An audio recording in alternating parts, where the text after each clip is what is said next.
রাবেতার সিলসিলায় এই পায়গাম পড়ে শোনাচ্ছেন হযরত মাওলানা মনসুর আলম সাহেব সৈয়দ মজদুহুল্লাহ।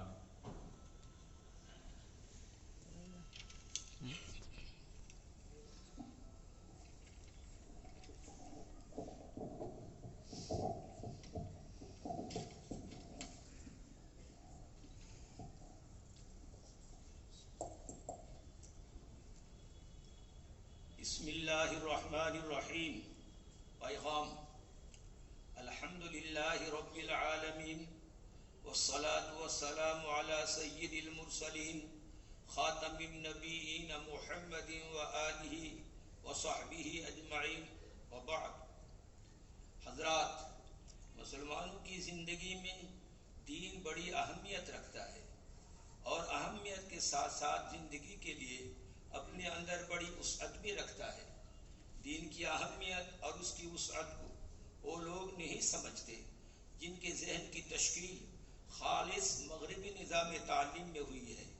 वो मगरब के लादीनी नुक्ता नज़र से ही सोचते और कहते हैं कि दीन की तालीम के लिए इस इंतज़ाम की कोई ज़रूरत नहीं। हालांकि अगर वो दीन को ज़िंदगी में वसी मकाम न देते हुए भी उसको मुसलमानों की ज़िंदगी का सिर्फ एक पहलू ही मान लें तो भी ये मानना पड़ेगा कि जिस तरह इंसानों को मेडिकल कॉलेजों की ज़रूरत है ताकि उनकी बीमारियों का इलाज और उनकी सेहत का तहफ़्फ़ुज़ हो सके, और जिस तरह इंजीनियरिंग कॉलेजों की ज़रूरत है कि उनसे ज़िंदगी के इन पहलुओं की ज़रूरत पूरी करने वाले अशख़ास मिल सकें और ज़रूरत पूरी हो सके, और जिस तरह लॉ कॉलेजों की ज़रूरत है कि हुकूमत वक्त के कवानीन से वाकफियत रखने वाले माहिरीन पैदा हों और क़ानूनी तहफ़्फ़ुज़ का इंतज़ाम हो, उसी तरह मज़हब को मुसलमानों की ज़िंदगी का अगर एक पहलू ही तस्लीम कर लिया जाए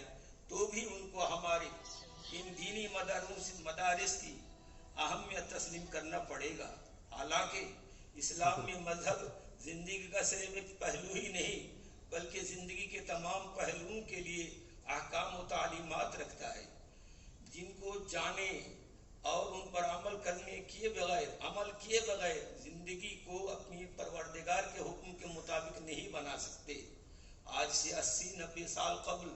डॉक्टर मोहम्मद इकबाल जैसे मगरिब और मशरिक़ के अहवाल से वाकिफ़ और दोनों के निज़ाम हाय हयात की खुसूसियत का तजर्बा रखने वाले शख्स ने भी दीनी मदरसों की अहमियत बताई है और साफ और मुअस्सिर अंदाज में उनकी कद्र व कीमत ज़ाहिर की है। वो कहते हैं, इन मकतबों और मदरसों को उसी हालत में रहने दो, गरीब मुसलमानों के बच्चों को उन्हीं मदरसों में पढ़ने दो, क्योंकि अगर ये मुल्ला और दरवेश न रहे तो जानते हो क्या होगा। अब जो कुछ होगा मैं उसे अपनी आंखों से देख आया हूँ। अगर हिंदुस्तान के मुसलमान उन मदरसों के असर से महरूम हो गए तो बिल्कुल उसी तरह जिस तरह अंदलुस में मुसलमानों की 800 बरस हुकूमत के बावजूद आज गरनाता और कुर्तुबा के खंडर और अलहमरा और बाबुल इख्वतैन के निशानात के सिवा इस्लाम के पैरों और इस्लामी तहजीब के असरात का कोई नक्श नहीं मिलता, हिंदुस्तान में भी आगरा के ताजमहल और दिल्ली के लाल किला के सिवा मुसलमानों की 800 साला हुकूमत और उनकी तहजीब का कोई निशान नहीं मिलेगा।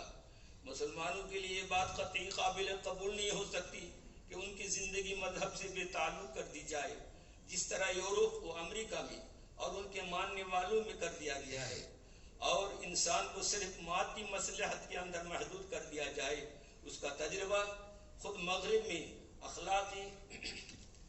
इंसानी एहसासात व जज्बात में खुद गर्जाना और ज़िंदगी के हर मामले में खालिस मादी नुक्ते नज़र के फैल जाने में देखा जा सकता है, जिसके ख़राब नताइज खुद वहाँ भी महसूस किए जाने लगे हैं और सारी दुनिया भी उनके असरात को देख रही है और परेशान है। हमारे दीनी मदारिस जिनको मुमताज़ उलमाए दीन और दीन व मिल्लत की सही फिक्र रखने वाले मुस्लिम दानिशवारों ने कायम किया और चला रहे हैं और उनसे मजहब इस्लाम की हिफाजत अंजाम पा रही है, उनको मुसलमानों के बदखाहों की तरफ से बार बार चैलेंज किया जा रहा है। अगर हम इस चैलेंज के खतरे को नहीं समझ सकेंगे तो हम बहैसियत मुसलमान अपनी शनाख्त बरकरार नहीं रख पाएंगे। اس لیے ضرورت ہے کہ ہمارے ان مدارس کو، جن مسلمانوں کو دین سے واقف کرانے اور شریعت سے متعارف کرانے کا ایک بہت بڑا اور اہم ذریعہ ہے، ان کو اپنی ایک بنیادی ضرورت سمجھ کر ان پر خاص توجہ دی جائے۔ حضرات، ہمارے دینی مدارس کے قیام میں اور ان کو باہم مربوط کر کے ان کی افادیت کو بڑھانے میں رابطہ مدارس اسلامیہ عربیہ مغربی بنگال کی خدمات کو فراموش نہیں کیا جا سکتا۔ یہ سن کر تعجب ہوا کہ 1150 مدارس اس رابطے سے وابستہ ہیں اور اس کی زیر نگرانی وہ کام کر رہے ہیں۔ مدارس کو مربوط کرنے کے ساتھ ساتھ یہ رابطہ مختلف دینی، دعوتی، تعلیمی اور تربیتی پروگرام بھی منعقد کرتا رہتا ہے، جن کے اچھے نتائج سامنے آ رہے ہیں، اور اس کے ذمہ دار حضرات خاص طور پر ان کے صدر جناب مولانا صدیق اللہ چودھری صاحب جس جذبہ و لگن کے ساتھ اس کام کو انجام دے رہے ہیں، وہ لائق تحسین ہیں۔ مجھے یہ جان کر خوشی ہوئی کہ 3 اگست 2022 کو کولکاتہ میں اس رابطہ کا صوبائی سطح پر ایک اجلاس منعقد ہو رہا ہے۔ اس اجلاس میں شرکت میرے لیے یقیناً سعادت کی بات تھی، لیکن اپنی صحت کی کمزوری کی وجہ سے میں چاہتے ہوئے بھی اس اجلاس میں شرکت سے معذور ہوں، لیکن اپنے اس پیغام کے ذریعے اس میں حاضری کی سعادت حاصل کر رہا ہوں۔ امید ہے کہ یہ اجلاس مفید اور نتیجہ خیز ثابت ہوگا۔ دعا گو محمد رابع الحسنی الندوی، ناظم ندوۃ العلماء لکھنؤ، 27 ذی الحجہ 1443، رئیس ندوۃ العلماء ورئیس ہیئت الاحوال الشخصیۃ الاسلامیہ لعموم الہند وعضو بالمجلس التاسیسی لرابطۃ العالم الاسلامی مکہ المکرمہ، ونائب رئیس رابطۃ الادب الاسلامی العالمیہ، ورئیس المجمع الاسلامی العلمی، ورئیس المجلس التعلیمی الدینی، وعضو مرکز آکسفورڈ